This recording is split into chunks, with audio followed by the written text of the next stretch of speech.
नमस्कार दोस्तों, स्वागत है आपका दी वंडरस नारी पॉडकास्ट सीरीज के नए एपिसोड में।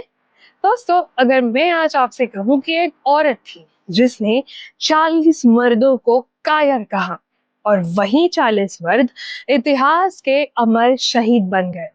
सोचिए, जब तलवारें हाथों में तो थी लेकिन हौसले टूट चुके थे। और तभी एक औरत का साहस, एक औरत का मोटिवेशन ये कहता है कि अगर गुरु के साथ खड़े नहीं हो सकते तो मौत के लिए भी तैयार मत रहो। दोस्तों, ये कहानी किसी रानी की नहीं है, या ये कहानी किसी राजमहल की भी नहीं है। ये कहानी है एक साधारण सिख औरत की। एक साधारण सिख औरत जिसने डर को शर्म बना दिया।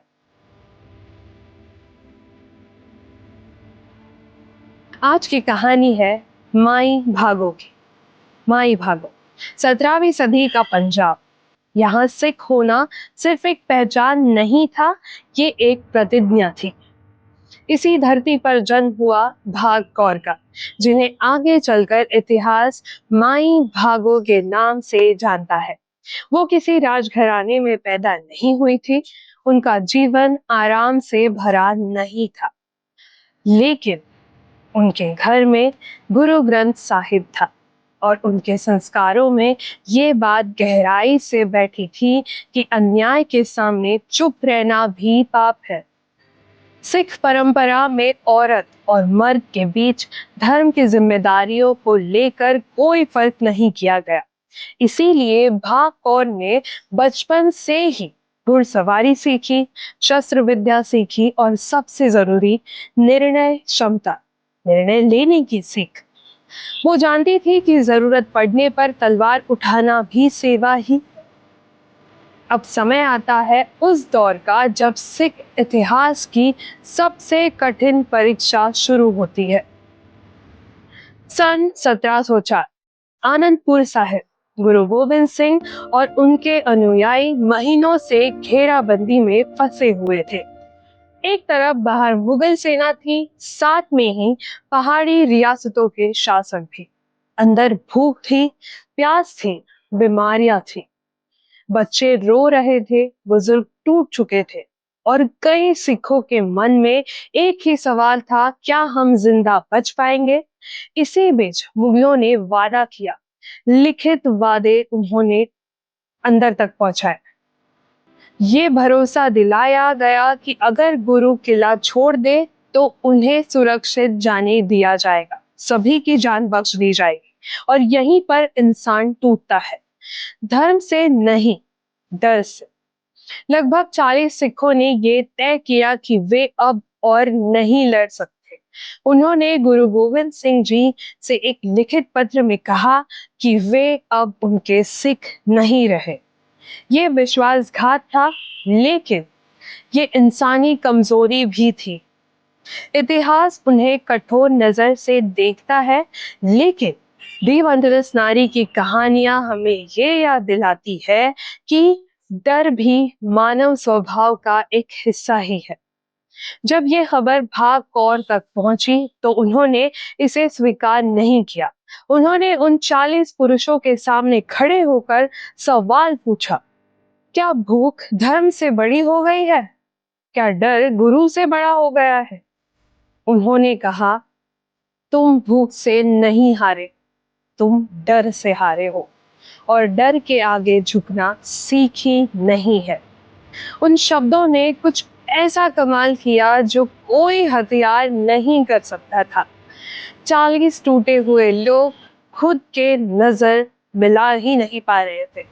उन्हें एहसास हो चुका था कि उन्होंने गुरु को नहीं, अपने भीतर के विश्वास को छोड़ा है।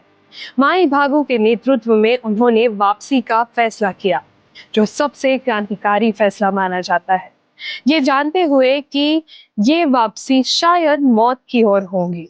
सन 1705 में खिदराना के मैदान में, आज का मुक्तसर साहिब, मुगल सेना से एक भयंकर युद्ध हुआ। 40 सिखों ने आखिरी सांस तक लड़ाई लड़ी।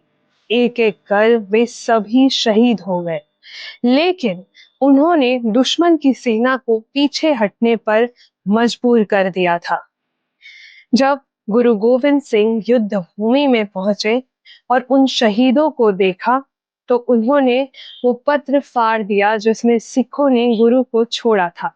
उन्होंने कहा, ये मेरे सिख है, ये मुक्त है, मुक्त आत्माएं।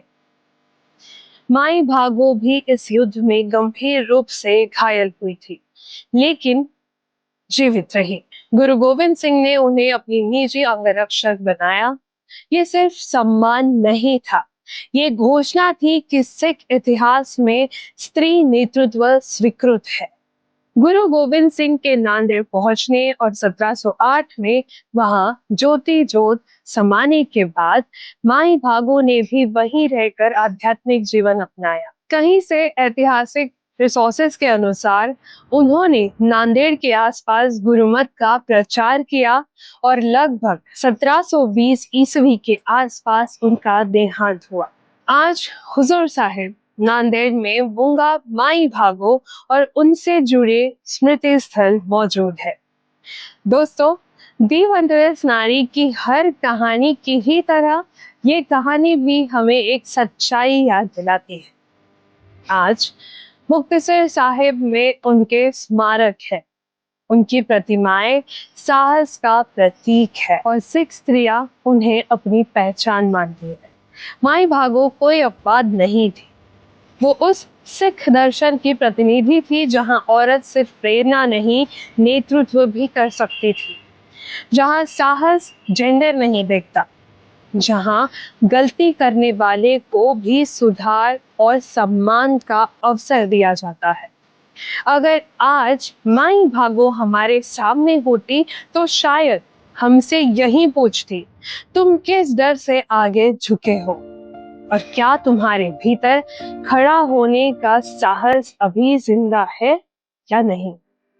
अगर ये कहानी आपके भीतर कुछ जगा गई हो तो इसे आगे बढ़ाइए, क्योंकि दी वंडरस नारी सिर्फ इतिहास नहीं सुनाती, वो हमें खुद से सवाल पूछना सिखाती है। दोस्तों, ये थी आज की दी वंडरस नारी माई भागो की कहानी, मेरे यानी आपके अपने अदिति के साथ। आशा करती हूँ आपको ये कहानी पसंद आई हो। इस कहानी को ज्यादा से ज्यादा लोगों तक पहुंचाइए ताकि हमारा ये इनिशिएटिव और भी ज्यादा आगे बढ़े। तो keep following us, keep sharing the story और हमारे इस कोशिश को अपना प्यार दीजिए। अगले हफ्ते फिर मिलेंगे ऐसी ही एक अनकही अनसुनी अद्भुत नारी की कहानी के साथ, मेरे यानी आपके अपने अदिति के साथ। धन्यवाद।